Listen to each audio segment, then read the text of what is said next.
Hey everybody, it's David from David in Progress. It is such a beautiful day today that I thought I would go out in the woods a bit for my video this week. Today, I want to talk to you a little bit about setting goals and how the dreams that you have in your life, how you can make them happen. There are three things that you need in that formula, the not so secret formula, to reach your success. Are you ready to talk about it? Let's do it. Hey everybody, it's David from David in Progress. So we talk about financial independence, retiring early, and living your best life now. Well, I graduated college in 1990, and I would love to say that I had my act together, that I had a degree that was going to lead me to a fantastic job, but in reality, I had no idea. The degree that I had and have is in government. And why did I have a degree in government? Well, it was the only class that I was making an A in. So I thought, okay, well, I will major in that. And so I was a little lost. Throughout college, in the way I paid for school, which I did completely myself, I worked as a janitor at a hospital. Not a bad gig when you're working in college. You know, the pay was good. The actual role, not so good. I was the custodian for the ER and the OB/GYN area. So yeah, imagine this. If the stomach got pumped or the lady had the baby, it was David in there cleaning up after what happened. Well, that job turned into almost a career, it felt like, after graduation, because it was so difficult to find a job there in the early 90s. There was a strong recession going on. Plus, my generation, we didn't have this thing called the internet to go out and look for jobs. We had to actually get a newspaper, find the job, circle it, fill out a resume, stick it in an envelope, and mail it to that prospective employer. It did not happen quickly for me. Finally, though, I got an offer for a job. The first and only job that I was offered, I took, which was for a company, an upstart for this new thing called cellular phones, which was Cellular One. I'd grown up and gone to school in a small town, so moving up to the city was a pretty big deal. Unfortunately, this job paid very little. My base pay was $14,000 a year. I got a $3,000 annual bonus, which was paid out only quarterly. And that was when I made one of my first big financial mistakes. You know, I had a job, I had a college degree, I had a business card, so of course I needed to go out and buy something stupid. In this case, it was a new car.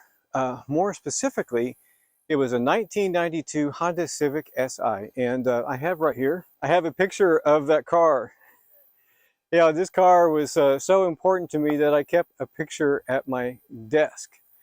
And the payment was very difficult for me to make. In order to make that payment, I had to make my full quarterly bonus and then stretch out that bonus in order to make those next 3 car payments. Meanwhile, I'm doing this first job in my cubicle, which was collections. And let's face it, if you've ever been called by a collector, hopefully you've never had to do collections. It's a pretty crappy job. It is hard sitting there talking to people all day that are past due on their bills and asking them for money. Well, eventually, I decided that I needed a mindset change. I hated the job. I was struggling to pay for the car, and I came to the realization that I did not have the 3 things that I mentioned at the beginning. First of all, I was missing my why. You know, why was I doing this job in the first place? You know, why was it? And then what was I going to get out of the job? That was the second thing that was missing. Well, I realized that my why was in part due to my college job, the cleaning the toilet job, the janitor job. And I had some pictures. I have them still. Here's one. And here is the other. This is me sweeping a floor. And that was my why. I did not want to go back to that life that I had back in my hometown. The cleaning the toilets and the sweeping the floors and all that kinds of thing. I knew that was not my destiny. I knew that I could be different, and that became my why. And then there was my what. What was I trying to get? Well, back then it was simple. It was that car. It was making that car payment. You know, I did not want to go back to that old life, and I needed to do well so that I could pay for my new life. And in between was the most important element to make those two things connect, which was my how. And the how was that job. In this case, represented by the computer monitor I stared at every day. So I did a reset of my mind. I no longer called myself a collector. If somebody said, "Hey, David, what do you do for a living?" I changed to, rather than saying, "Oh, I collect bills," I said, "No, I solve problems all day and I help people." You know, that mindset change was tremendous. When I talked to someone about the money they needed to pay, I helped them solve the problem to get that done. And at the end, I was so much better satisfied knowing that I had helped someone. So my why, not to go back to that life I had before, my what, to make that car payment, was solved by clearly understanding the how that is in between. Now, how does this relate to financial independence? I know a lot of people who have in their head the idea that they would love to be financially independent. However, they haven't done the work to clearly define their why and then clearly get a vision for their what. You know, why are you doing this? And what is your life going to look like once you get it? Those things are very critical. So my challenge is that you clearly define your why. Find a quiet spot somewhere and get out that notebook or bring your computer with you and write down very succinctly, why do you want this? You know, why do you want to be financially independent? Why do you want to retire early? Or why do you want to retire? And once you have accomplished this why, what does your life look like? You know, what are you going to be doing? Are you going to be doing some fantastic trips? Are you going to be living a life that has been your dream for all this time?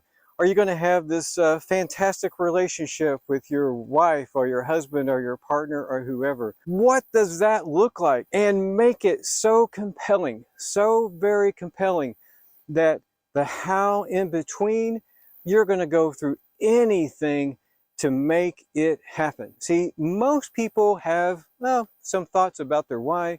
They may have a limited vision for their what, but they just don't make it compelling enough that they will take action to do the how. And that is the key. Trigger it with your why, figure it out with your what, and then you got to take massive action with your how to make it happen. And you can take this formula and apply it to anything in your life, anything that you want to accomplish. Now, if you just have a thought with it, it is not really a plan, you just have a wish. And if you want to make it happen, you need a plan with those 3 steps. So let me ask you, whatever journey that you are on, whether it's financial independence, retiring early, having a fantastic relationship with your family, what is your why and what is your vision for your what? And then together, we can figure out the how. You can do research, you can read books, you can do all kinds of things and understand that how so that you can take action and make it happen.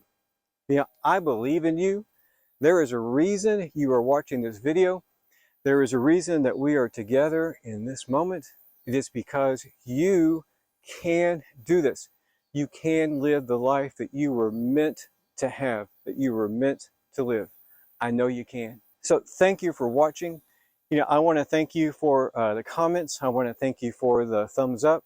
I want to thank you for all the encouragement that folks who watch this channel have been providing me over these many months. You're awesome. And just thank you so very much.